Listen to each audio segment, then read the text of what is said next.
కూడి వచ్చిన పరిశుద్ధులైన వారికి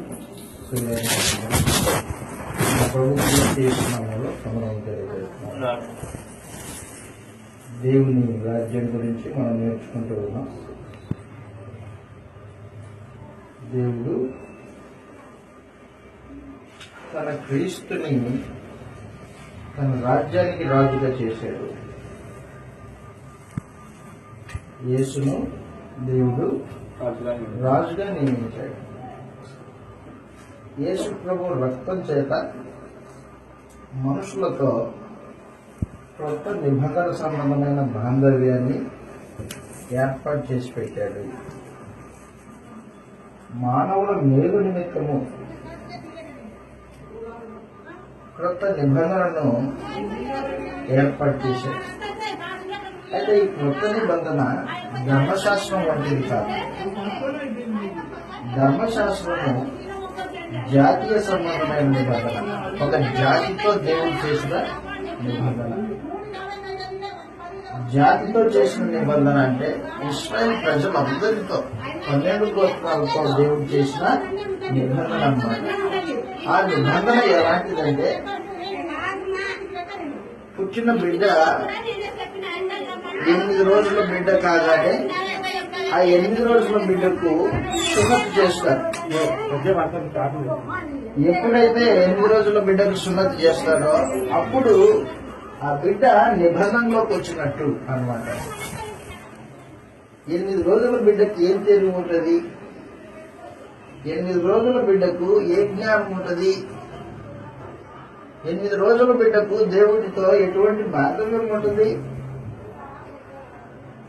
కాబట్టి ధర్మశాస్త్రం అనేది అలాంటిది. కొత్త నిబంధన అలాంటిది కాదు. దేవుడితో ఒక వ్యక్తి వ్యక్తిగతంగా కొత్త నిబంధన ఏర్పాటు చేయబడుతూ ఉంటుంది. ఈ నిబంధన వ్యక్తిగతమైంది. ఇష్టపూర్వకంగా, అయ్యా నేను నీకు సేవ చేస్తాను, నువ్వు నాకు తండ్రివని నాకు అర్థమైంది, నేను ఆరాధిస్తాను, నీ మార్గం నాకు అర్థమైంది, నీ సంకల్పం అర్థమైంది అని ఇష్టపూర్వకంగా వచ్చి జరిగించేది కొత్త నిబంధన సంబంధమైన సేవ. కాబట్టి ధర్మశాస్త్రానికి క్రొత్త నిబంధనకు చాలా వ్యత్యాసం ఉంది. ఈ క్రొత్త నిబంధనలో జనులు ఇష్టపూర్వకంగా వస్తారు. యెషయా గ్రంథము 2వ అధ్యాయము 2వ వచనం మనం చదివితే, జనులు దేవుని త్రోవలో నడుచుకోవడానికి, దేవుని మార్గంలో నడుచుకోవడానికి ఇష్టపూర్వకంగా వస్తారు. యెషయా గ్రంథము అంటే దినములలో 2వ అధ్యాయం 2వ వచనంలో, అంత్య దినములలో, ధర్మశాస్త్రానికి అంత్య దినాలన్నమాట. అంత్య దినములలో పర్వతముల పైన యెహోవా మందిర పర్వతము శిఖరమున స్థిరపరచబడి కొండల కంటే ఎత్తుగా ఎత్తబడి ప్రవాహం వచ్చినట్టు సమస్త అన్యజనులు ధర్మశాస్త్రము కేవలము ఇశ్రాయేలీలకు సంబంధించింది. కానీ కొత్త నిబంధన సమస్త జనులకు సంబంధించింది అన్నమాట. సమస్త జనులు ప్రవాహం వచ్చినట్టు దాంట్లోకి వస్తారు. ఆ కాలమున సియోనుల నుండి సియోను క్రీస్తు ప్రభు సంఘం, క్రీస్తు సంఘంలో నుండి ధర్మశాస్త్రం యెరూషలేములో నుండి, ధర్మశాస్త్రము క్రీస్తు సంఘంలో నుండి ధర్మశాస్త్రము ఇది పాత ధర్మశాస్త్రం కాదు. ధర్మశాస్త్రము ఇది క్రొత్త నిబంధన. క్రొత్త నిబంధన సంబంధించిన ఆజ్ఞలు ఎక్కడి నుంచి బయలుతాయి? సియోనులో నుండి బయలుదేరుతాయి. సియోన్ అంటే సంఘంలో నుండి. వాస్తవానికి క్రీస్తు యేసు సియోను పర్వతం మీద రాజు అయితే, ఆ రాజుకు సంబంధించిన రాయబారులు అపోస్తలుల యొక్క నోటి మాటలే క్రొత్త నిబంధన. దేవుని రాజ్యంలో అపోస్తలుల బోధన అనుసరించి నడుచుకునే ప్రజలు ఉంటారు.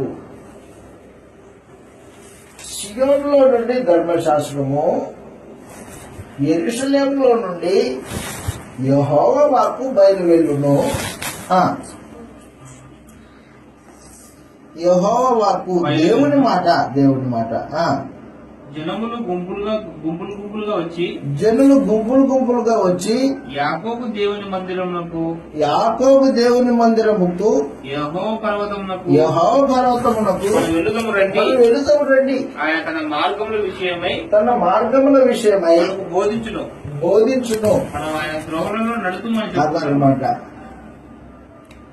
ధర్మశాస్త్రము, పాత ధర్మశాస్త్రము అది కఠినమైనది. చెప్పాను కాదు, పుట్టిన బిడ్డ 8 రోజుల బిడ్డ సున్నతి చేయబడుతుంది. గోపేన చర్మం కత్తిరింపబడినప్పటి నుంచి ఆ బిడ్డ దేవునితో ధర్మశాస్త్రం అనే నిబంధన కింద ఉన్నాడు. ఆ బిడ్డకి తెలివి జ్ఞానము ఏమి లేకపోయినా అతను దేవుని నిబంధనలో ఉన్నట్టే. అది ధర్మశాస్త్రం. కానీ క్రొత్త నిబంధన అలాంటిది కాదు. క్రొత్త నిబంధన జనులు ఇష్టపూర్వకంగా దేవుని త్రోవల విషయమై బోధింపబడి ఆ బోధను నడుచుకోవడానికి వచ్చిన వాళ్ళు, ఆయన త్రోవలో నడుచుకోవడానికి వచ్చిన వాళ్ళు. ఇర్మియా గ్రంథము 31వ అధ్యాయము 31వ వచనంలో, ఇర్మియా గ్రంథము 31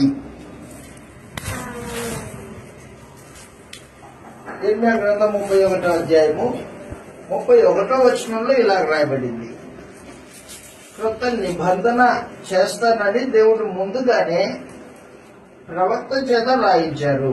ఇదిగో నేను ఇశ్రాయేలు వారితోను యూదా వారితోను క్రొత్త నిబంధన చేయు దినములు వచ్చి ఉన్నవి. ఇదే యెహోవా వాక్కు.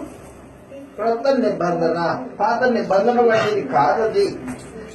పాత నిబంధన కఠినమైనది, శిక్షించేది, కనికరం లేనిది. కానీ క్రొత్త నిబంధన పాపి పట్ల కనికరం చూపించి వాని మార్పు విషయమై, మారు మనసు విషయమై బోధించి, ఒకవేళ తాను మారు మనసు పొందితే మారు మనసును పొందిన వాడికి పాప క్షమాపణను దయచేసేది, ఆదరించేది క్రొత్త నిబంధన. కాబట్టి దేవుడి రాజ్యంలో క్రీస్తు పరిపాలన సాగుతూ ఉంటే, క్రీస్తు పరిపాలన ఎలా సాగుతూ ఉంటుంది? క్రొత్త నిబంధన అనుసరించి సాగుతూ ఉంటుంది. క్రొత్త నిబంధన ప్రాముఖ్యంగా కృప ఏలుబడి చేస్తుంటుంది. చదువు అక్కడ అంటున్నాడు 31:31లో కిందికి అంటున్నాడు, నేను ఇశ్రాయేలు జనాంగంతో కొత్త నిబంధన చేయబోతున్నాను. ఇదే యెహోవా వాక్కు. అది ఐగుప్తులో నుండి వారిని రప్పించుటకై నేను వారిని చేయి పట్టుకున్న దినమున వారి పితరులతో నేను చేసిన నిబంధన వంటిది కాదు. ఇది నేను వారి వారు నా నిబంధనను భంగం చేసింది. ఇదే యెహోవా. ఈ దినములైన తర్వాత నేను ఇశ్రాయేలు వారితోను, పెట్టుకోండి, ఈ దినములైన తర్వాత నేను ఇశ్రాయేలు వారితోను యూదా వారితోను చేయబోవు నిబంధన ఇదే. వారి మనసులలో నా ధర్మ విధులు ఉంచేదను. వారి హృదయం మీద రాసేదను, దాన్ని వ్రాస్తాను. ఇదే యెహోవా వాక్కు. కాబట్టి క్రొత్త నిబంధన హృదయముల మీదను మనుషుల మీదను రాయబడిన నిబంధన. అది కొత్త నిబంధన. పాత నిబంధన సీనాయి పర్వతం దగ్గర మోషే అనే మధ్యవర్తి ద్వారా దేవుడు ఇశ్రాయేలీయులకి 2 ఆజ్ఞలు కలిగిన రాతి పలకలు ఇచ్చాడు. రాతి ఫలకాల మీద చెక్కబడిన పరిచర్య ధర్మశాస్త్ర సంబంధమైన పరిచర్య. ధర్మశాస్త్ర సంబంధమైనది రాతి ఫలకాల మీద చెక్కించాడు 10 ఆజ్ఞలు దేవుడు. అయితే ఈ క్రొత్త నిబంధన మనుషుల యొక్క హృదయంలో రాయబడుతుంది. పేపర్ల మీద కానీ శిరాతో కానీ రాసిపోయేది కాదు ఇది. ఆ రోజున ధర్మశాస్త్రాన్ని ఆజ్ఞలను దేవుడు ఇచ్చేటప్పుడు దేవుని యొక్క వేలితో రాయబడ్డాయంట. అయితే కొత్త నిబంధన రాసేసభ్యులు ఏం చెప్పేశాడంటే పరిశుద్ధాత్మ చేత రాయబడిన నిబంధన ఇది అన్నాడు. కొరింథీయులకు రాసిన 2వ పత్రికలో అపోస్తలుడైన పౌలు క్రొత్త నిబంధన జనుల హృదయాలలో దేవుని ధర్మశాస్త్రం రాయబడింది. దేవుని ధర్మశాస్త్రం రాయబడింది. దేవుని ధర్మశాస్త్రం క్రొత్త నిబంధన. కొరింథీయులకు రాసిన 2వ పత్రిక 3వ అధ్యాయము 2వ వచనం చదువుతాం. కొరింథీయులకు రాసిన 2వ పత్రిక 3వ అధ్యాయము 2వ వచనంలో మా హృదయం మీద వ్రాయబడి ఉంది అదనమాట. మొట్టమొదటిగా ఎక్కడ రాయబడింది? అపోస్తలుల యొక్క హృదయాల మీద రాయబడింది. మా హృదయముల మీద రాయబడి మనుషులందరూ తెలుసుకొనుచు చదువుకొనుచున్న మా పత్రిక మీరే కారా? రాతి పలకల మీద గాని శిరాతో గాని రాయబడక మెత్తని హృదయములను అను పలక మీద జీవం గల దేవుని ఆత్మ చేత మా పరిచర్య మూలంగా వ్రాయబడిన క్రీస్తు పత్రిక అయి ఉన్నారని మీరు తేటపరచబడుతున్నారు అదనమాట. ఆ రోజున మోసే రాతి పలకలు తీసుకుని వచ్చాడు. కొండ మీద నుంచి 40 దినాలు ఉపవాసం ఉన్నాడు. రాతి పలకలు తీసుకుని వచ్చాడు. రాతి పలకల మీద ఉన్నాయి ఆ 10 ఆజ్ఞల్ని వారికి చదివి వినిపించాడు మోసే. అది ధర్మశాస్త్రం. అయితే కొత్త నిబంధన క్రీస్తు రాజ్యం యొక్క రాజ్య సంబంధమైన రాజ్యాంగ చట్టం. అది పలకల మీద కానీ శిరాతో, ఇదిగో మనం చదువుకుంటున్న ఈ బైబిల్లో రాయబడిన శిరాతో రాయబడినది కాదు కొత్త నిబంధన. ఎవరైతే దేవుని త్రోవల విషయంలో ఇష్టపూర్వకంగా వచ్చారో వారి హృదయాలలో పరిశుద్ధాత్మ చేత రాయబడిన నిబంధన కొత్త నిబంధన.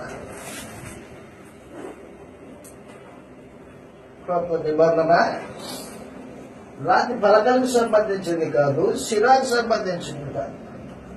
ఒకవేళ నీ చేతిలో బైబిల్ ఉంది, ఇది శిరాతో రాయబడిన అక్షరాలే, ప్రింట్ చేయబడిన అక్షరాలు.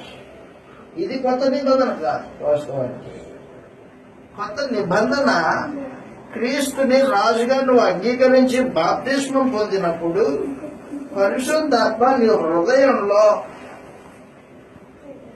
లిఖించే ఆజ్ఞలు హృదయముల మీద మనస్సు మీద రాయబడినాయి.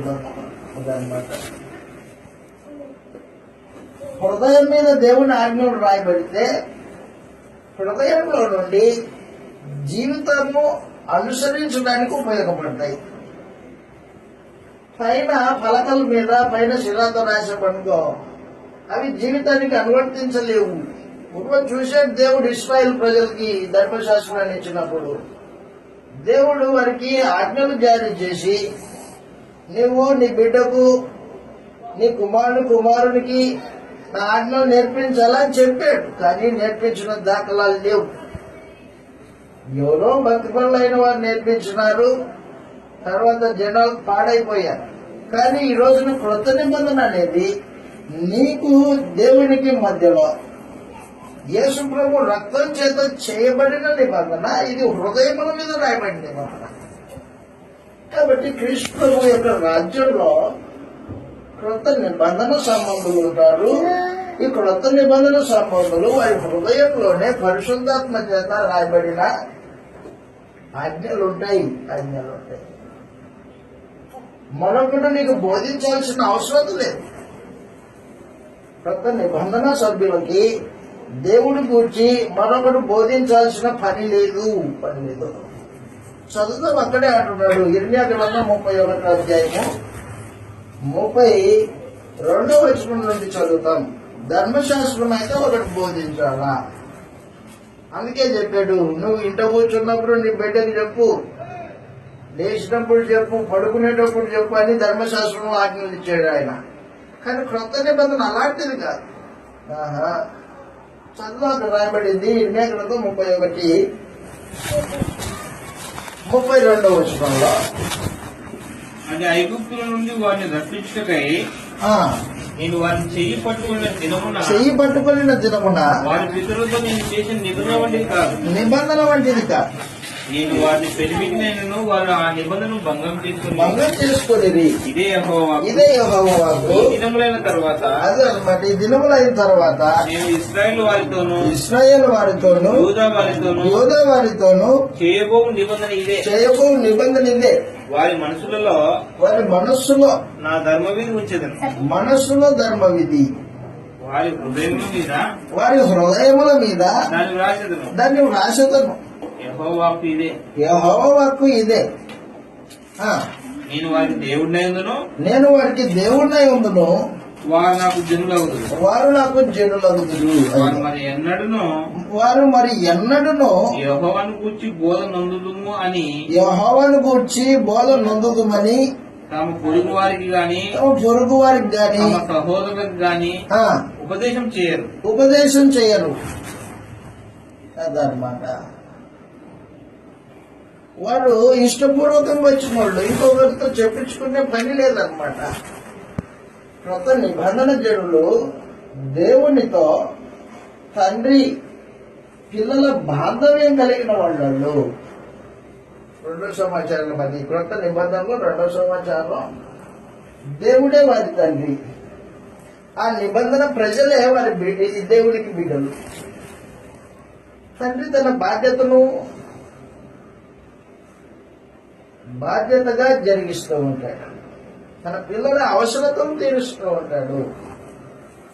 బిడ్డలు తన తండ్రిని గౌరవిస్తూ ఉంటారు. తండ్రి మాటకు జవదాటని వాళ్ళు బిడ్డలు. క్రొత్త నిబంధన జనులు క్రీస్తు పరిపాలన చేస్తూ ఉంటే తండ్రిని గౌరవించే పిల్లల్ని ప్రేమించే తండ్రి. అదన్నమాట బాంధవ్యం. ధర్మశాస్త్రం అలాంటిది కాదు. కాబట్టి దైవం గుర్తుపెట్టుకో. రెండో సమాచారం ఏం చెప్పాడంటే తండ్రి బిడ్డల బాంధవ్యము ఏర్పాటు చేయబడింది క్రీస్తు ప్రభు రాజ్యంలో.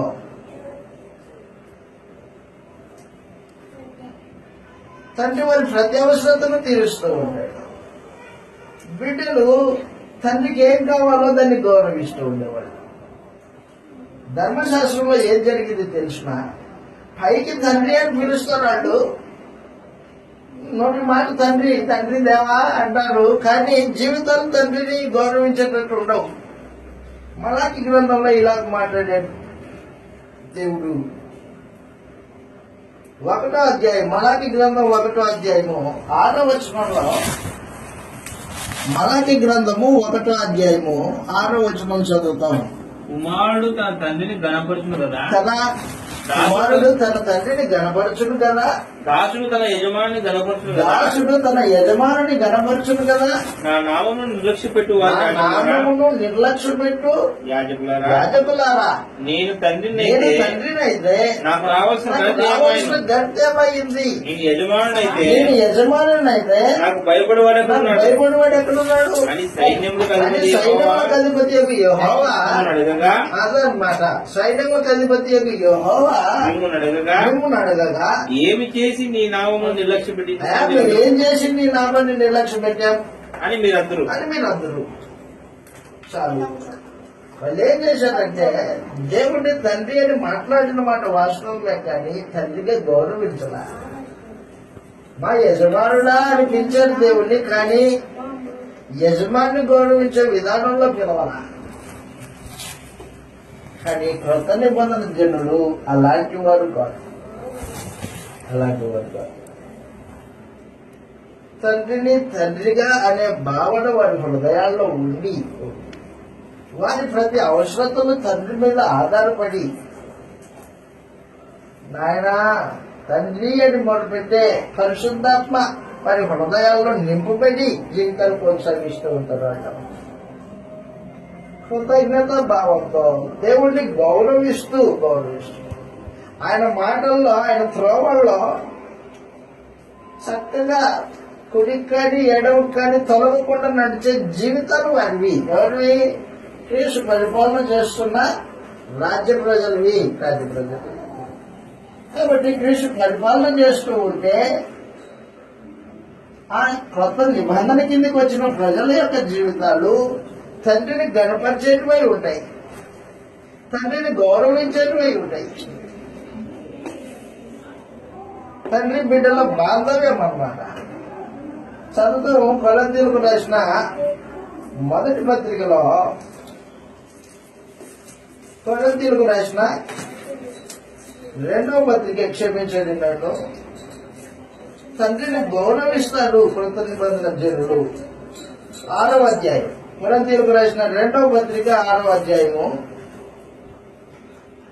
14 నుంచి 18 వచనాలలో మీరు అవిశ్వాసకు జోడుగా ఉన్నప్పుడు అదనమాట. తండ్రిని గౌరవించే వాళ్ళు కృత నిబంధన జనులు. వాళ్ళు ఏం చేస్తుంటారంటే అవిశ్వాసులతో జోడు వేసుకోరు. నేను అవిశ్వాసులతో జోడుగా ఉండుకుడి. నీతికి దుర్నీతితో ఏం సాంగత్యము? వెలుగునకు చీకటితో ఏం పొత్తు? క్రీస్తునకు బెలియాలకు ఏం సంబంధం? అవిశ్వాసితో విశ్వాసికి పాలెక్కడిది? దేవుని ఆలయమునకు విగ్రహములతో ఏం పొందిక? మనము జీవం వల్ల దేవుని ఆలయమై ఉన్నాము. మనము జీవం కలిగిన దేవుని ఆలయమై ఉన్నాము. అందుకు దేవుని నాకు సెలవిస్తున్నాడు. నేను వారిలో నివసించి సంచరిస్తును. నేను వారి దేవుడినై ఉందును. వారు నాకు ప్రజలై ఉందురు. కావున మీరు వారి మధ్య నుండి బయలువెడలి, ఎవరి మధ్యలో నుండి? లోకంలో చీకట్లో బతుకుతున్న వారి మధ్యలో బయలువెడలి ప్రత్యేకంగా ఉండు. అపవిత్రమైన దానిని ముట్టకుడని ప్రభు చెబుతున్నాడు. ప్రత్యేకంగా ఉండడం అంటే పరిశుద్ధంగా ఉండడం. పరిశుద్ధమైన ప్రజలు, తండ్రిని గౌరవించే ప్రజలు, తండ్రి మాటను జవదాటని పిల్లలన్నమాట వాళ్ళు. దేవుడు వారి తండ్రి, ఆయన వారి మధ్యలోనే నివాసం చేస్తూ ఉంటాడు. మనలో దేవుడు ఉన్నాడు కాబట్టి అపవిత్రమైన దాని జోలికి పోకూడదు. పవిత్రతను కాపాడుకోవాలా, పరిశుద్ధతను కాపాడుకోవాలా. దేవుడు మనకు తండ్రి అయి ఉన్నాడు, తండ్రిని గౌరవించాలా అనే భావన కొత్త నిబంధన జనులకు ఉంటుంది. మరి హృదయంలో ఉంటుంది భావన. అది హృదయంలో ఒకరు చెప్పేది కాదు. అందుకే చెప్పాడు, తన పొరుగు వాడికైనాను దేవుణ్ణి తెలుసుకొని రండి అని పిలువరు. ఎందుకు? అందరూ దేవుణ్ణి తెలుసుకుని ఉంటారు కొత్త నిబంధన జనులు. కాబట్టి కొత్త నిబంధన క్రీస్తు రక్తం చేత చేయబడిన నిబంధన కిందకి వచ్చిన ప్రజలు వారి జీవితాలు పరిశుద్ధమైనవిగా, లోకానికి వేరైనవిగా జీవిస్తూ ఉంటారు. తండ్రి వారి దేవుడు, ఆయన వారి మధ్యలో నివాసం చేస్తూ ఉంటాడు. తండ్రి బాధ్యత కాపుదల, సంరక్షణ, భద్రత చేకూర్చాల తండ్రి బాధ్యత. పరమందున దేవుడు తండ్రి వీరికి భద్రత. ఒక ఆయన ఇది రాశాడు, గ్రద్ద ఆకాశం ఎగురుతుందంట. ఆ పిల్లలు కోడి పిల్లలు కిందతో గింజలు తింటున్నాయి. గింజలు తింటూ ఉంటే గ్రద్ద కోడి కన్నులు అంట గింజలు చూస్తూనే పైన గ్రద్ద తిరుగుతుంది. దాన్ని గమనించి తన పిల్లల్ని గ్రద్ద రాకని చూసి భద్రపరుచుకుంటుందంట. కోడి పిల్లల కంటే ఉన్నతమైన జ్ఞానము కలిగిన వాడు దేవుడు. నీకు దేవుడి భద్రత ఉంది. ఎవరైతే ఇష్టపూర్వకంగా దేవుడి రాజ్యంలో ప్రవేశించారో, కొంత నిబంధన కిందకి వచ్చారో, వారి భద్రత దేవుడి బాధ్యతది. వారి అవసరం తీర్చడం దేవుడి బాధ్యత. కానీ ఈ రోజున మనుషులు తండ్రి బిడ్డల బాంధవ్యాన్ని విశ్వాసంతో వెంటాడాల్సింది పోగా వాళ్ళు ఏం చేశారంటే వారి సామర్థ్యం కొలది, వారి జ్ఞానం కొలది జీవితాలు జీవించడం మొదలు పెట్టారు. అలాంటి వాడు తండ్రిని గౌరవించినట్ల కాదు, అగౌరవపరిచినట్లు. కాబట్టి కృత నిబంధన జనులు తండ్రి మీద ఆధారపడి విశ్వాసంతో నడుస్తూ ఉన్నారు. ఎప్పుడైతే విశ్వాసంతో దేవుడి మీద ఆధారపడి నడుస్తున్నాడో నీతిమంతుడిగా జీవితాన్ని కొనసాగిస్తూ ఉంటారు. అదే చెప్పాడు.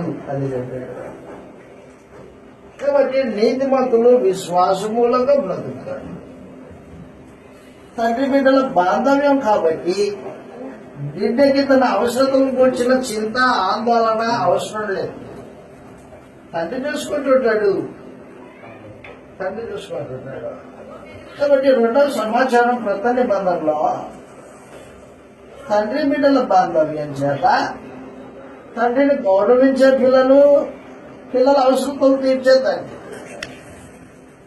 రోజున ప్రభు చేసి ఏం మాట్లాడేదంటే, ఒక బిడ్డ తన తండ్రిని చేపను అడిగితే పాముని ఇస్తాడా, రొట్టెను అడిగితే రాత్రి ఇస్తాడా అని చెప్పేసి, నీ భూ సంబంధమైన తండ్రే నీకు మేలైనవి చేసినప్పుడు నీ పరలోకము తండ్రి మరీ శ్రేష్టంగా నీకు కావలసిన నీ అవసరం తీరుస్తాడు కదా అని చెప్పేసాడు. లూకాసు వార్తల సమాచారం అది.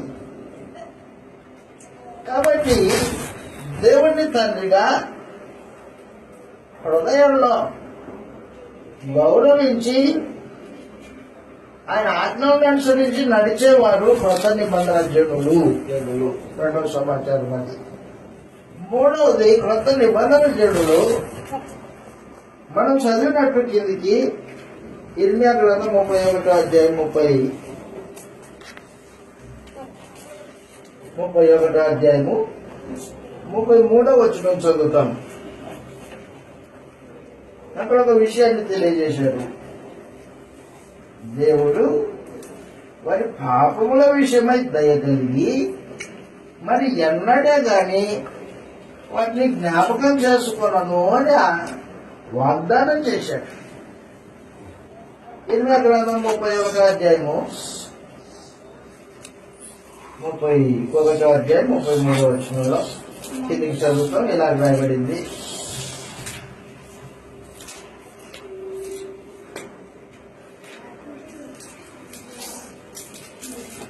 ముప్పై 31వ అధ్యాయము 34వ వచనం చదువుతాం. నేను వారికి దేవుడినే ఉందని వారు నాకు జనులు, వారు మరి ఎన్నడూ యెహోవాను గురించి బోధనలుదని తమ పొరుగు వారికి గాని తమ సహోదరులకు గాని ఉపదేశం చేయాలి.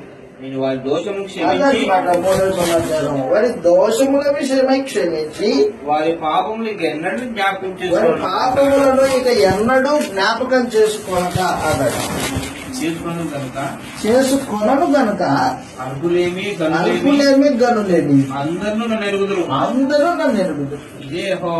ఇదే యెహోవా వాక్కు అన్నాడు.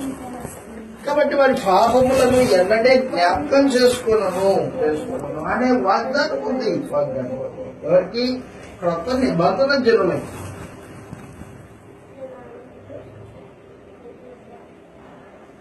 వారి పాపములను ఇక ఎన్నడూ జ్ఞాపకం చేసుకున్నాను గనుక అల్పులేమి గనులేమి అందరూ నన్ను ఎరుగుదురు అని చెప్పేశాడు. కాబట్టి వారి పాపముల విషయంలో దేవుడు దయ కలిగి ఉంటాడు. ధర్మశాస్త్రము పాత నిబంధన దయలేనిది.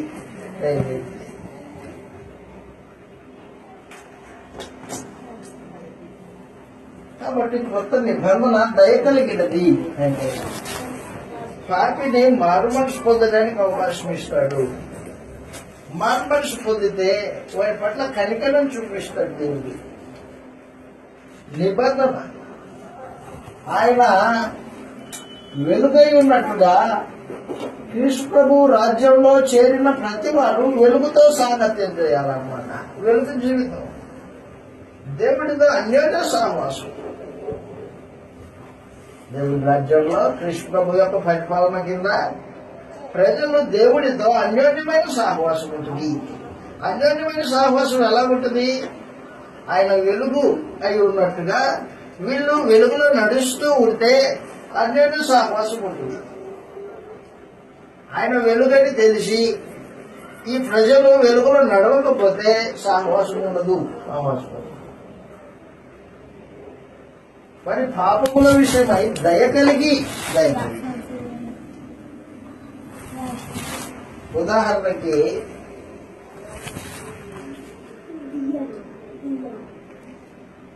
అపోస్తల కార్యములు 8వ అధ్యాయంలో అపోస్తల కార్యములు 8వ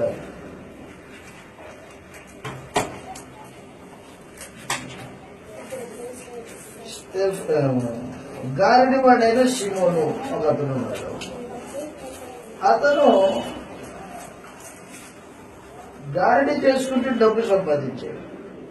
ఆ డబ్బు చేత దేవుని వరమును సంపాదించుకోవాలి అని 9వ వచనం 17వ వచనంలో అప్పుడు పేతురు యోహాను వారి మీద చేతులు ఉంచగా, ఎవరి మీద? సమరయ పట్టణంలో ఉన్న వారి మీద. అప్పుడు పేతురును యోహాను వారి మీద చేతులుంచగా వారు పరిశుద్ధాత్మను పొంది అపోస్తులు చేతులుంచడం వలన పరిశుద్ధాత్మ అనుగ్రహింపబడిన సీమోను చూసి వారి ఎదుట ద్రవ్యం పెట్టి నేను ఎవరి మీద చేతులుంచుతున్నావు వాడు పరిశుద్ధాత్మను పొందినట్లు ఈ అధికారం నాకు ఇవ్వడని అడిగాను. అందుకు పేతురు నీవు ద్రవ్యం ఇచ్చి దేవుని వరము సంపాదించుకోవాలని ఆలోచన చేస్తున్నావు కనుక నీ వెండి నీతో కూడా నశించుకోవాలి. హృదయం దేవుని దేవుని సరైనది కాదు కాబట్టి ఈ కార్యమందు నీకు పాల్గొనలు లేవు. కాబట్టి నువ్వు ఈ చెడుతనం మానుకొని మారు మనసును పొంది ప్రభువుని వేడుకో. ఒకవేళ నీ హృదయం యొక్క చెడుతనము క్షమింపబడవచ్చును.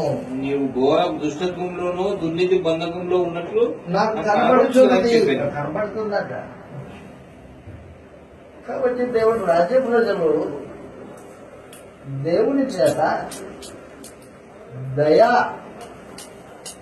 వాతావరణం కింద వారి పాపములకు క్షమాపణ కలుగుతూ ఉంటుంది. మారు మనసు పొందిన వానికి దేవుడు క్షమాపణను దయచేస్తూ ఉంటాడు. మారు మనసు పొందకపోతే నీ పాపం అలాగే నిలిచి ఉంటుంది. నిలిచిన ఆ పాపము రేపు పొద్దున నీకంటే ముందుగానే తీర్పులోనికి రావుతుంది అన్నమాట. యోహాను గారు రాసిన మొదటి పత్రిక యోహాను గారు రాసిన మొదటి పత్రిక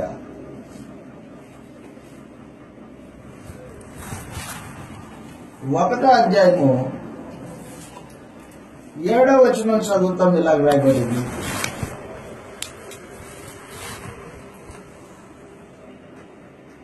7వ వచనంలో యోహాను గారు రాసిన మొదటి పత్రిక 1వ అధ్యాయం 7వ వచనంలో అయితే ఆయన వెలుగులో ఉన్న ప్రకారము మనము వెలుగులో నడిచిన ఎడల మనము అన్యోన్య సహవాసం గలవారమై ఉందుము. అప్పుడు ఆయన కుమారుడైన యేసు రక్తము ప్రతి పాపం నుండి మనం పవిత్రులుగా చేయను. ప్రతి పాపం నుండి మనల్ని పవిత్రులుగా చేయను. 2వ అధ్యాయం 1వ వచనంలో నా చిన్న పిల్లలారా మీరు పాపం చేయకుండాటకై ఈ సంగతులు మీకు రాస్తున్నాను. ఎవడైనా పాపం చేసిన ఎడల నీతిమంతుడైన యేసుక్రీస్తును ఉత్తరవాది తండ్రి యొద్ద మనకున్నాడు. ఆయనే మన పాపములకు ప్రాయశ్చిత్తమై ఉన్నాడు, శాంతికరమై ఉన్నాడు అని చెప్పేశాడు. కాబట్టి కొత్త నిబంధన జనులు వాడి పాపముల విషయంలో మారు మనసు పొందినప్పుడు దేవుని దయ పొందుకుంటూ ఉంటారు. ధర్మశాస్త్రంలో వారు పాపం చేసినప్పుడు వాళ్ళు తెచ్చే బలులు వారి పాపాలని తీసివేయలేవు. దేవుని దయని పొందుకోలేని బలులు అవి. కాబట్టి క్రొత్త నిబంధన జనుల యొక్క జీవితాలు దేవుని దయ పొందినవై, దేవుని తండ్రిగా భావన కలిగిన వారై, తండ్రిని గౌరవిస్తూ ఆయన త్రోవల విషయమై నడుచుకుంటూ వెళ్ళేది. కాబట్టి నువ్వు ఏ నిబంధన కింద ఉన్నావు? ఒకవేళ క్రొత్త నిబంధన సంబంధించి అయితే నీ హృదయంలో ధర్మ విధులు రాయబడ్డాయా? ధర్మ విధులు రాయబడితే విశ్వాస సంబంధమైన జీవిత విధానం ఉంటుంది నీకు నాకు. లేదనుకో ఏదో కూడుకుంటున్నట్టు చేసుకుంటున్నట్టు పోతున్నారనే భావనే ఉంటుంది. కాబట్టి కొత్త నిబంధన జనులు దేవుడి త్రోవల్లో నడుచుకునే వారై ఉన్నారు. ఈ కొత్త నిబంధనలో వారి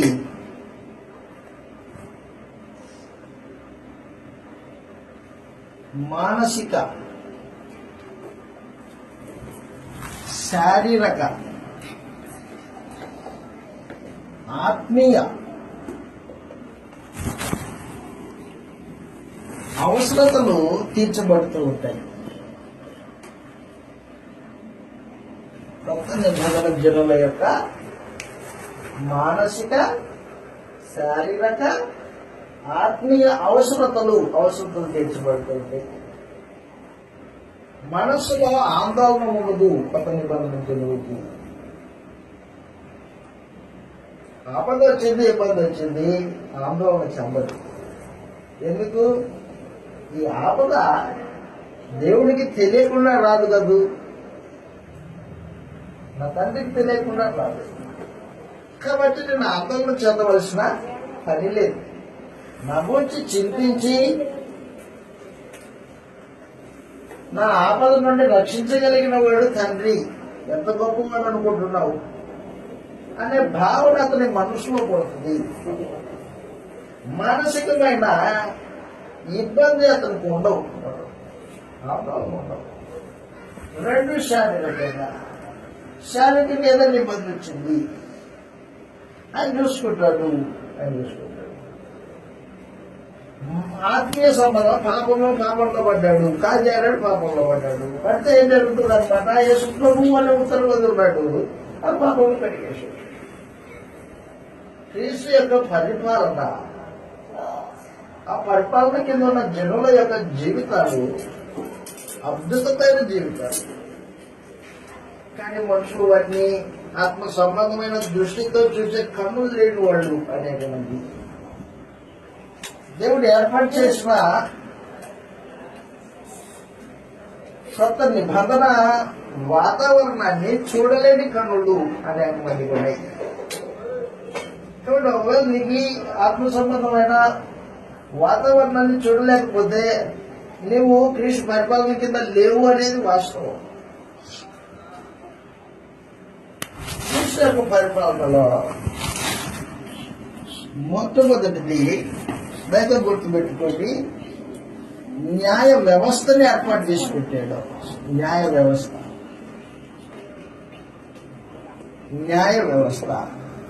ధర్మశాస్త్రంలో న్యాయ వ్యవస్థ చూచాం. ధర్మశాస్త్రంలో న్యాయ వ్యవస్థ వారికి న్యాయపతులను ఇచ్చాడు, నాయకులను ఇచ్చాడు దేవుడు. ధర్మశాస్త్రం ఆజ్ఞల ప్రకారంగా న్యాయం తీర్చాలి న్యాయపతి. అన్యాయం జరిగిన వాడికి జాగ్రత్తగా విచారించి న్యాయం తీర్చాలి, తీర్పు తీర్చాలా. కాబట్టి కొత్త నిబంధనలో న్యాయం తీర్చే వాళ్ళు ఎవరు అన్నమాట? ఇప్పుడు అపోస్తలుల బోధయే న్యాయం తీర్చది.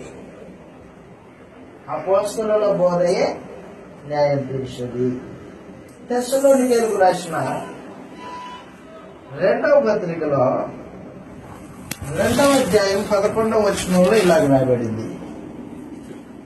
తెస్సలోనికీయులకు రాసిన 2వ పత్రిక 2వ అధ్యాయం 11వ వచనంలో అపోస్తలుల బోధ న్యాయం తీర్చేదయ్యింది. నీకు ఏదైనా సమస్య వచ్చింది, సమస్య వచ్చినప్పుడు ఎవరి దగ్గర పోయి విచారిస్తావు? గ్రంథం దగ్గరికి రా, కొత్త నిబంధన ఆజ్ఞల దగ్గరికి రా. న్యాయ విమర్శను జరిగిస్తాను పడబడ్డది.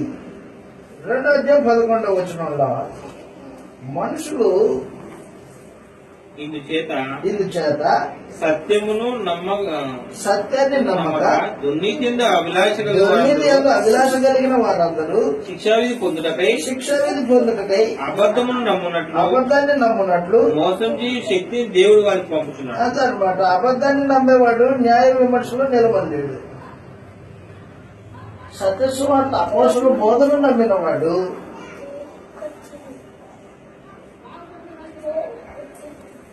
దేవుని నిబంధనలు నేర్చుకున్నవాడై ఉన్నాడు. రోమీయులకు రాసిన పత్రిక 16వ అధ్యాయము 17వ వచనంలో రోమీయులకు రాసిన పత్రిక 16వ అధ్యాయం 17వ వచనంలో న్యాయ వ్యవస్థ న్యాయస్థానాలు ఎక్కడున్నాయి? న్యాయస్థానాలు కృత నిబంధన న్యాయస్థానం ఎక్కడ? సంఘమే న్యాయస్థానం. సంఘంలో నీ సమస్య చెప్పినప్పుడు ఆ సమస్యకు పరిష్కారము సంఘం చూసుకుంటుంది.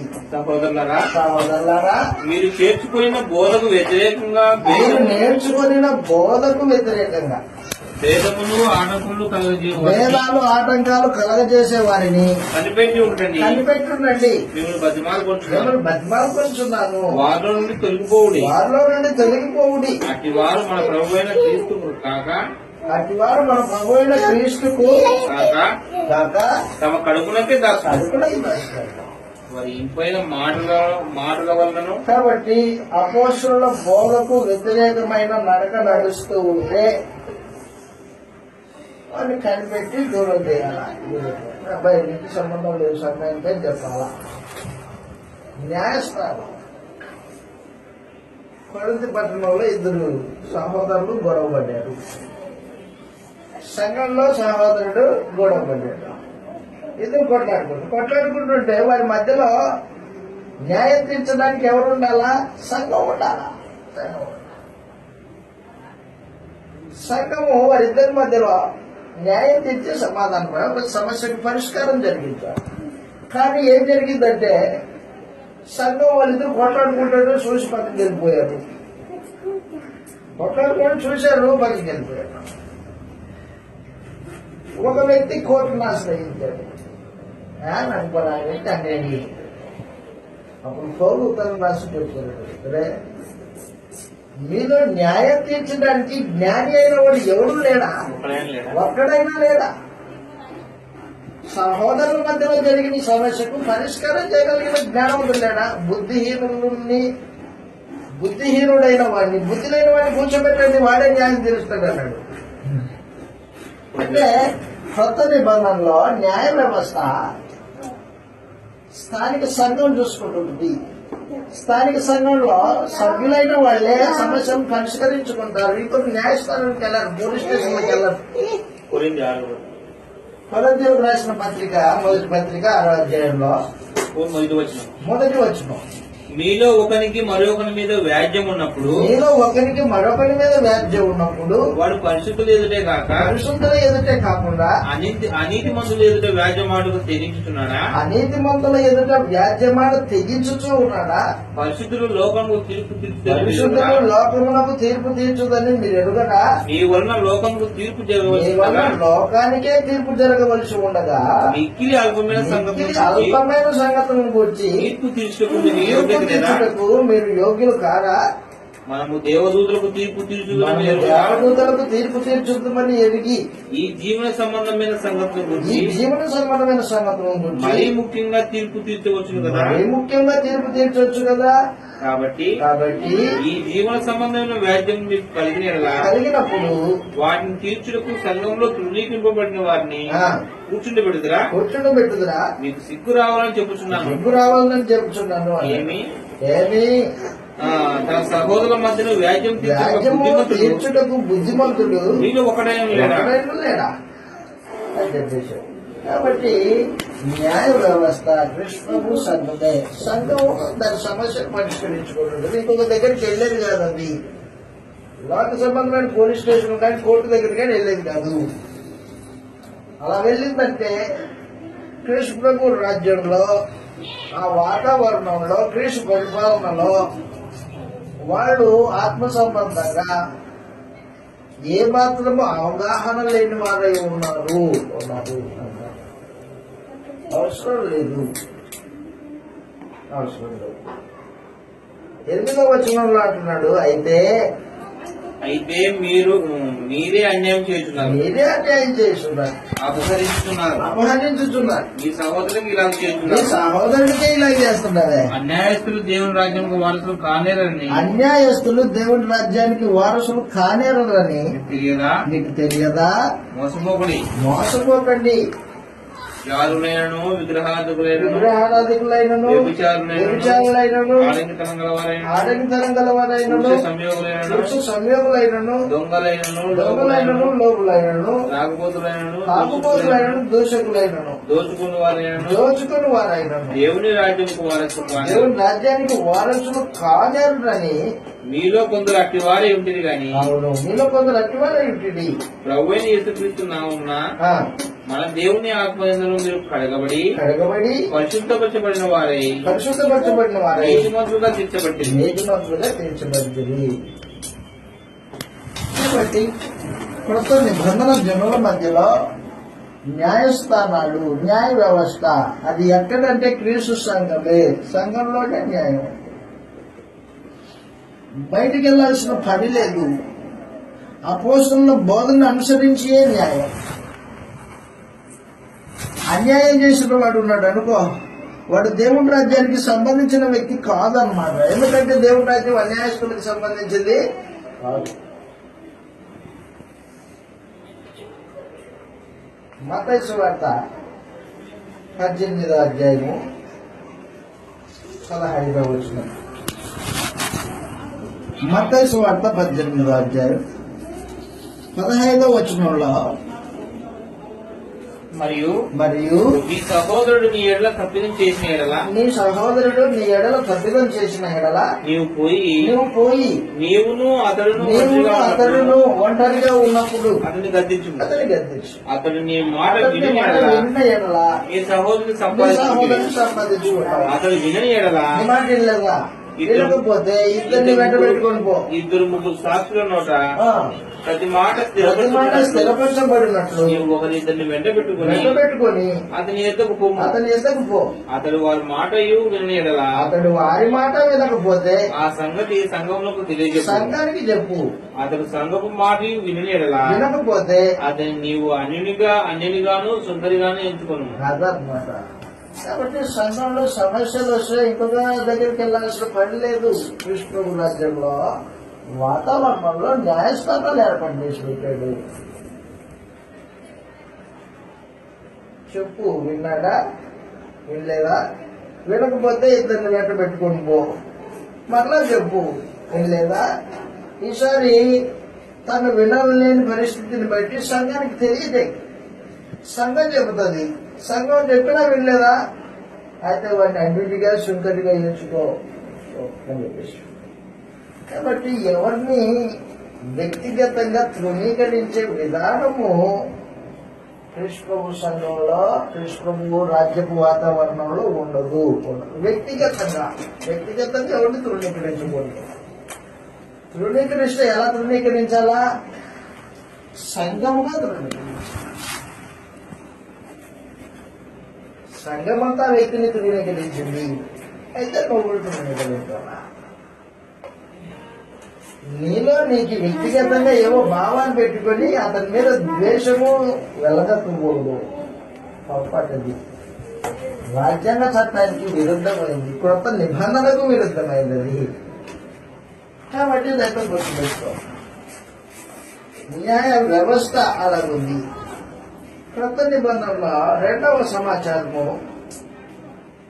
ఆర్థిక వ్యవస్థ.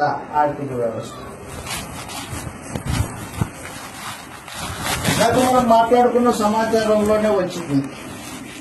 దేవుడే వారి తండ్రి, దేవుడే వారి తండ్రి, వారి అవసరం తీర్చేవాడై ఉన్నాడు. దేవుడు తన బిడ్డల యొక్క అవసరతలను ఎలా తీరుస్తాడు? చాలా పెద్ద ప్రశ్న ఇది. ఆర్థిక వ్యవస్థ, ఆర్థిక వ్యవస్థ.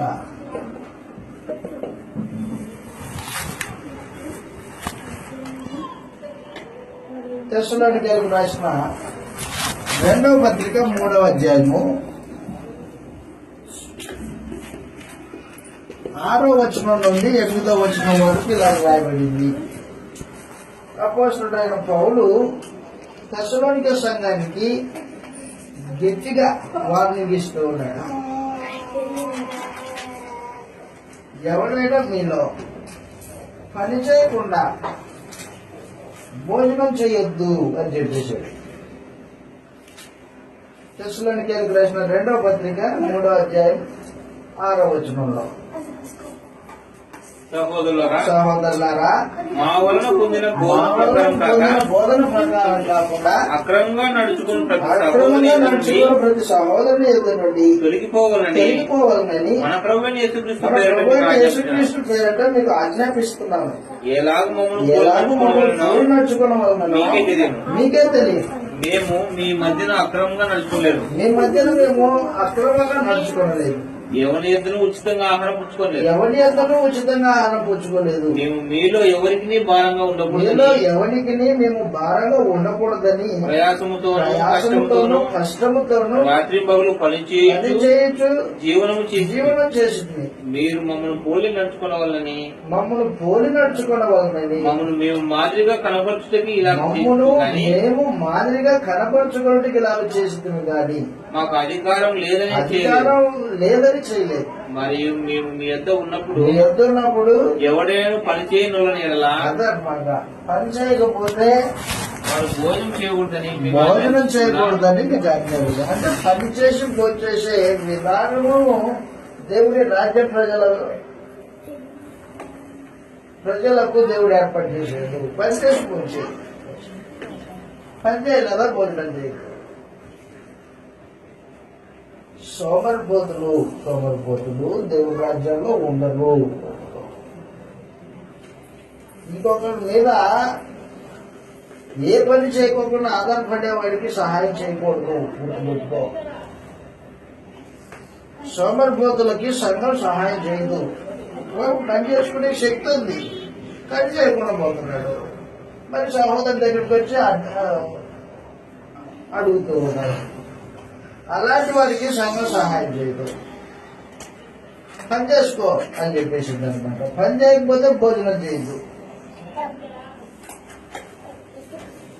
కొరింథీయులకు రాసిన 2వ పత్రిక 8వ అధ్యాయం 1వ వచనంలో, కొరింథీయులకు రాసిన 2వ పత్రిక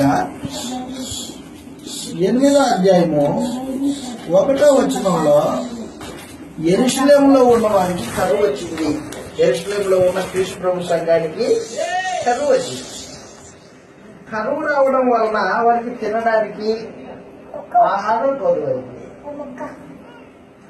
అవసరతలు కొదువలో ఉన్నారు వాళ్ళు.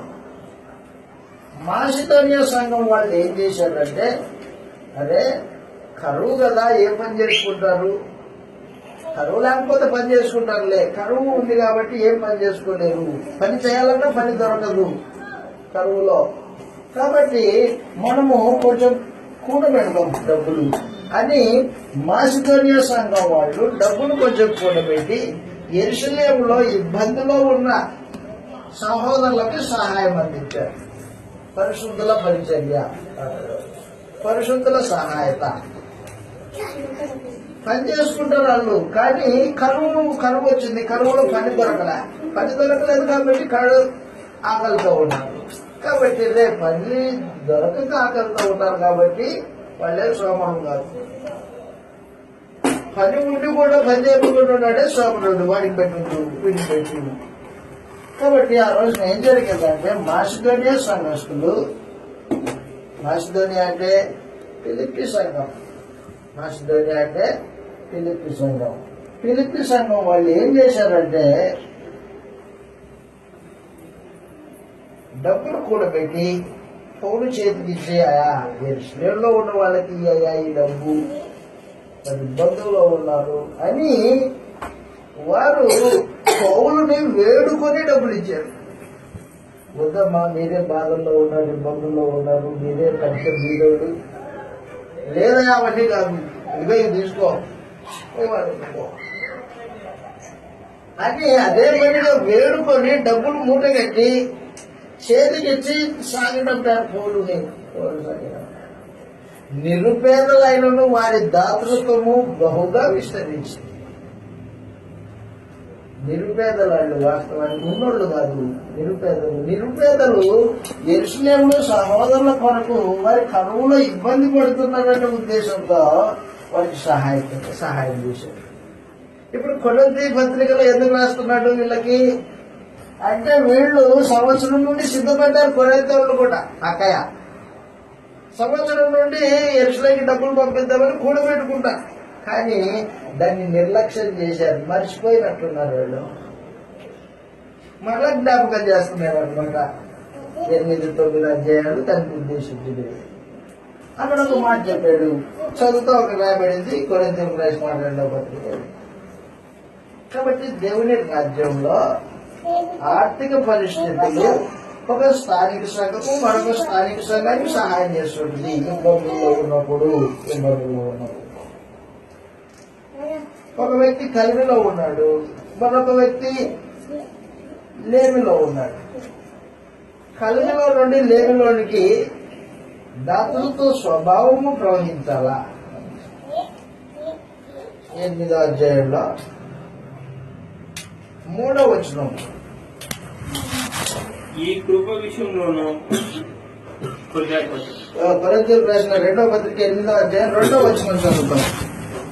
ఎలాగనగా వారు బహు శ్రమల వలన పరీక్షింపబడగా అత్యధికంగా సంతోషించడి మరియు వారు నిరుపేదలైనను వారి దాతృత్వం బహుగా విస్తరించు. నిరుపేదల దాతృత్వం విస్తరించింది అంట.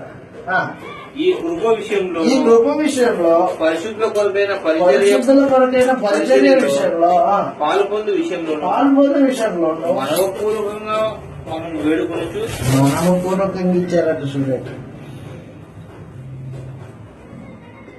మనపూర్వకంగా మమ్మల్ని వేడుకొంచు.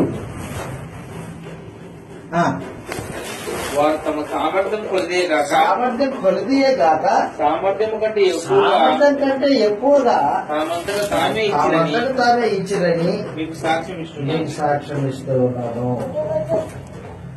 వాళ్ళు ఏం చేశారంటే ఆ రోజున మాసిదోనియా సంఘస్థులు సహోదరుల నిమిత్తం సహాయం చేశారు.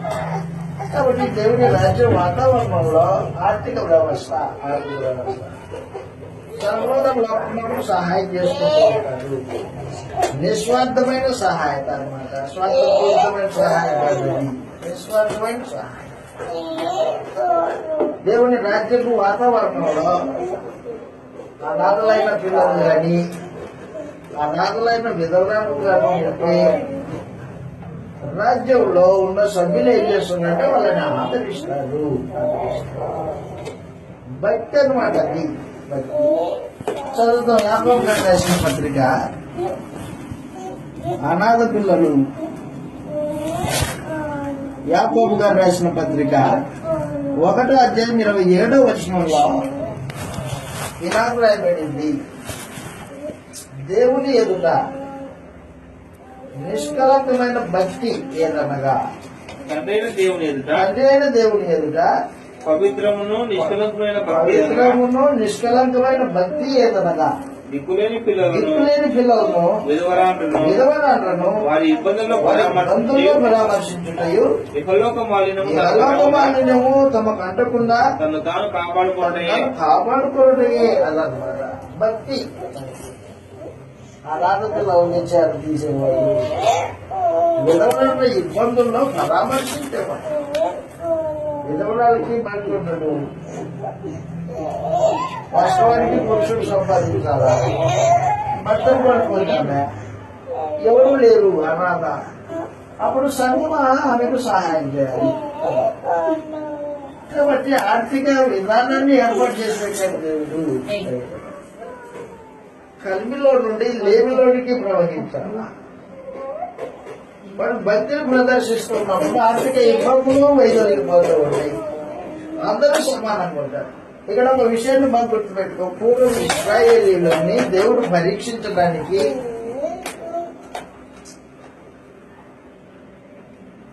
ఆదివారం మొదలుకొని శుక్రవారం వరకు వారికి మన్నా ఆకాశం నుండి కురిచేది.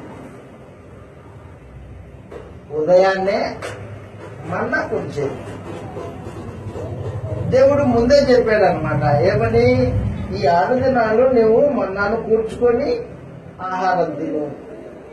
శనివారం ఉంటుంది కదా, శనివారము ప్రభు దినం, విశ్రాంతి దినం. విశ్రాంతి దినమున నీవు పొయ్యి వెలిగించకూడదు. కాబట్టి శుక్రవారమే నువ్వు సిద్ధపరచుకోవాలి సమస్తాన్ని. శుక్రవారం రోజునే ఈ మన్నాను ఒక 2 షేర్లు ఎక్కువ తెచ్చుకొని వంట వండుకొని పెట్టుకో. శనివారంలో ప్రభువుని ఆరాధించాలి, దేవుడిని ఆరాధించాలి. కాబట్టి ఆరాధన చేయడానికి రావాలి. కాబట్టి నువ్వు చేసుకుంటూ తిని వచ్చేయి అని దేవుడు శనివారంలో విశ్రాంతి దినం ఏర్పాటు చేసి పెట్టు. అంటే కొంతమంది ఏం చేశారంటే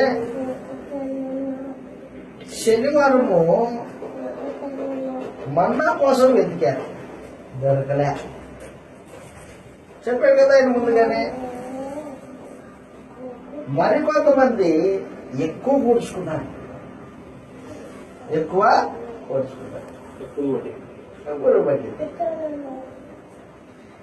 కూర్చున్న వాడికి ఎక్కువ కాలే, తక్కువ కూర్చుకున్న వాడికి తక్కువ. కాబట్టి దేవుడు కలిమిలో నుండి లేనిలోనికి దారుణంగా ఇది చేసేవాడు ఆయన.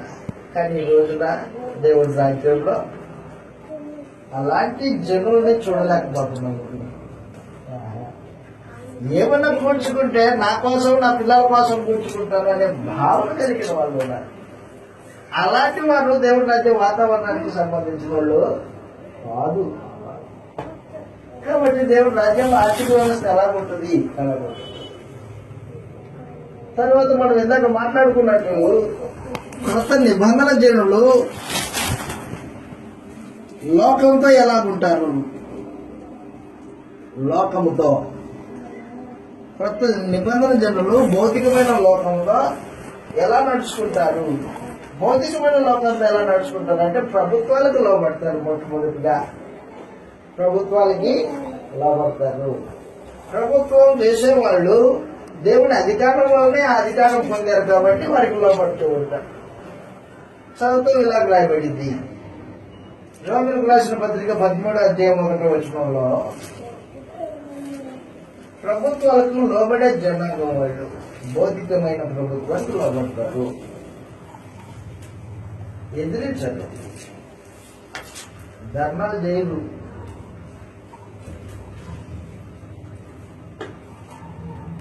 రోమీయులకు రాసిన పత్రిక 13వ అధ్యాయం 1వ వచనంలో ప్రతి వాడును పై అధికారులకు లోబడి ఉండవలను. దేవుని వల్ల కలిగిన తప్ప మరి ఏ అధికారము లేదు. ఉన్న అధికారంలో దేవుని వల్లనే నియమింపబడి ఉన్నాడు. కాబట్టి అధికారము ఎదిరించువాడు దేవుని నియమం ఎదిరించుచున్నాడు. ఎదిరించి వారు తమ మీదికి తామే శిక్ష తెచ్చుకుంటారు. ప్రభుత్వం చేసేవాళ్ళు కార్యములకే గాని మంచి కార్యములకు భయంకరులు కారు. నీకు మేలు కలుగుటకు అధికారులు దేవుని పరిచారకులు వారికి భయపడక ఉండకూడదువా? భయపడకోకుండా ఉండాలనుకుంటున్నావా? మేలు చేయి.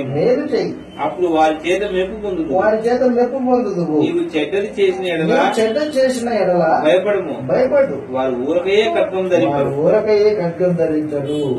కాబట్టి ప్రభుత్వం లోబడుతుంది క్రీస్తు సంఘం. పేతురు గారు రాసిన మొదటి పత్రిక 2వ అధ్యాయంలో, పేతురు గారు రాసిన మొదటి పత్రిక 2వ అధ్యాయం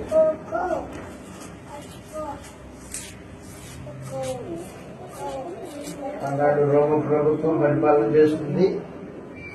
పేతురు తన ఉత్తరంలో పరిశుద్ధులైన వారికి ఇలా చెప్తున్నాడు. 13వ వచనం, 2వ అధ్యాయం 13వ వచనంలో, మనుషులు నియమించు ప్రతి కట్టడకును.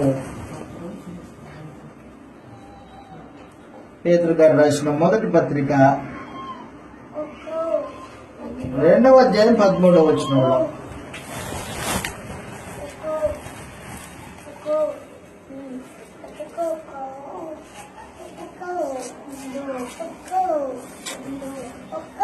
మనుషులు నియమించు ప్రతి కట్టడకును ప్రభు నిమిత్తమై లోబడి ఉండి రాజు అందరికీ అధిపతి అని నాయకులు దుర్మార్గులకు ప్రతిదండన చేయుటకును సన్మార్గులకు మెప్పు కలుగుటకును రాజు వలన పంపబడిన వారిని వారికి లోబడి ఉండండి. మీరు యుక్త ప్రవర్తన గలవారై అజ్ఞానంగా మాట్లాడు మూర్ఖుల నోరు మూయుట దేవుని చిత్తము. కాబట్టి యుక్త ప్రవర్తనతో అధికారానికి లోబడుతూ నడుస్తూ ఉంటే మూర్ఖుల నోరు మూయబడుతూ ఉంటుంది. అలాగే మూర్ఖుల నోరు మూయబడాలనేది దేవుని చిత్తం.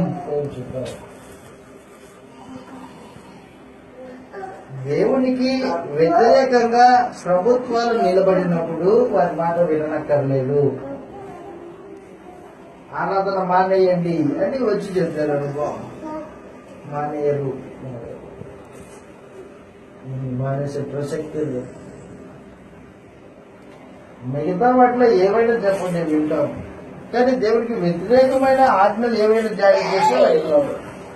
ఆ రోజున అపోస్తలులకి అక్కడ మత నాయకులు యేసు నామమును బట్టి మాట్లాడకూడదు అని ఆజ్ఞాపించారు. ఆజ్ఞాపిస్తే ఊరుకుంటారా? అపోస్తలులు ఊరుకునేవాళ్ళ. మీరు ఏమైనా చెప్పండి, మమ్మల్ని ఏమైనా చేయండి, మేము యేసు ప్రభు దగ్గర విన్న సంగతుల్ని చెప్పక ఉండలేము. నేను చెప్పేదే. కాబట్టి ప్రభుత్వాలకి ఎంత మేరకు లోబడాలి? దేవుని ఆజ్ఞల విషయంలో నిన్ను త్రోవ తప్పించనంత వరకు లోబడవచ్చు. దేవుని ఆజ్ఞ విషయంలో త్రోవ తప్పించే మార్గాన్ని ఆజ్ఞలు జారీ చేసేటనుకో వాటికి లోబడకూడదు. కాబట్టి భౌతికమైన రాజ్యాలతో క్రైస్తవుల యొక్క సంబంధం వాళ్ళు ప్రభుత్వాలకు లోబడతారు.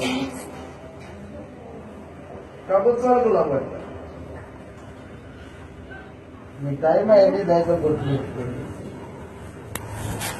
దేవుని రాజ్యము క్రీస్తు ప్రభు యొక్క పరిపాలన సాగుతూ ఉంటుంది. క్రీస్తు ప్రభు యొక్క పరిపాలన సాగేది ఎక్కడంటే కొత్త నిబంధన జనుల యొక్క హృదయాలలో ఆయన పరిపాలన ఉంటుంది. ఆయన పరిపాలనకి లోబడిన ప్రతి వారు దేవునితో కొత్త నిబంధన చేయబడిన జనులై ఉన్నారు. ఈ కొత్త నిబంధన ప్రాముఖ్యంగా 3 సంగతులు తెలియజేసింది. ఒకటి, ఈ క్రొత్త నిబంధన ధర్మశాస్త్రం వంటిది కాదు. ఈ క్రొత్త నిబంధన యేసు ప్రభు రక్తం చేత చేయబడిన నిబంధన. ఈ నిబంధన ప్రజలు దేవుడిని తండ్రిగా కలిగిన వాడు. వారి హృదయాల్లోనే దేవుడు ధర్మశాస్త్రము కొత్త నిబంధన ధర్మ విధులు రాశాడు. రెండోది, దేవుడు వారికి తండ్రి, వారు ఆయనకు పిల్లలు. వారి అవసరాలు తీరుస్తూ ఉంటాడు దేవుడు. ఈ పిల్లలు దేవుడిని గౌరవిస్తూ ఉంటారు, తండ్రిని గౌరవిస్తూ ఉంటారు. తండ్రికి అమర్యాద కలిగించేది ఏదైనా జరిగించలేదు.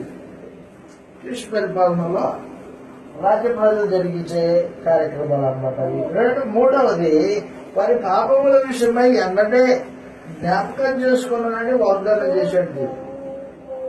వారు మారుమనసు పొందితే దయ చూపించేవాడై ఉన్నాడు అన్నమాట. వారి ఆత్మ సంబంధమైన స్థితి ఎన్నడే దేవుడితో బాంధవ్యాన్ని తెగిపోకుండా ఏర్పాటు చేసి పెట్టాడు క్రీస్తు ప్రభు రాజ్యపు వాతావరణంలో.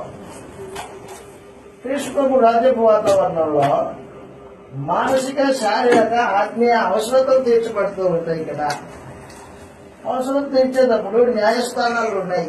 న్యాయబద్ధంగా న్యాయస్థానం ఏదైనా కృష్ణ సంఘమే న్యాయస్థానం. సహోదరుల మధ్యలో నీ సమస్యలు పెడితే దాన్ని పరిష్కరిస్తారు. 2 ఆర్థిక వ్యవస్థ. వారి ఇబ్బందుల్లో సహాయం ఒకరి నుండి ఒకరు పొందుకుంటారు అన్నమాట. కలిగిలో ఉన్నాడు ఇతను లేవు ఈశ్వరి దాతృత్వ స్వభావం కనపరుస్తాడు. ఇప్పుడు ఇతను లెవెల్లో ఉన్నాడు, ఇతను కలిగిలో ఉన్నాడు. అందరూ సమానంగా ఉండే ఏర్పాట్లు అనమాట. ఎక్కువ కూర్చున్నవాడికి ఎక్కువ కాలేదు, తక్కువ కూర్చున్న వాడికి తక్కువ కాలేదు అని ఈ సమానమైన పరిస్థితులు. అనాథ పిల్లల విషయంలోనూ, విధవరాల విషయంలోనూ వారు భక్తిని ప్రదర్శిస్తూ ఉంటారు రాజ్య ప్రజలు. తర్వాత భౌతికమైన రాజ్యాలతో, ప్రభుత్వాలతో వారికి ఉన్న సంబంధం ఎలాంటిదంటే ప్రభుత్వాలకు లోపడతారు. ప్రభుత్వాలను ఎదిరించేవాళ్ళు కాదు వీళ్ళు. మరేం చేస్తారు వీళ్ళు? ప్రభుత్వము దేవుని ఆజ్ఞకు వ్యతిరేకంగా ఆజ్ఞాపించినంత వరకు ప్రభుత్వానికి లోపడతారు. దేవుని ఆజ్ఞకు వ్యతిరేకంగా ఆజ్ఞాపించాడు అనుకో లోపడదు. ప్రాణం పోవడానికైనా సిద్ధపడతారు కానీ ఆజ్ఞలు జరిగిస్తారు అనమాట వాళ్ళు. ఇది దేవుని రాజ్య ప్రజలు వారి పరిస్థితులు. 3 సంగతులు మనం ఆలోచన చేస్తాం. మరలా వచ్చినప్పుడు సంగతులు ఆలోచన చేస్తాం ప్రభు దినంలో.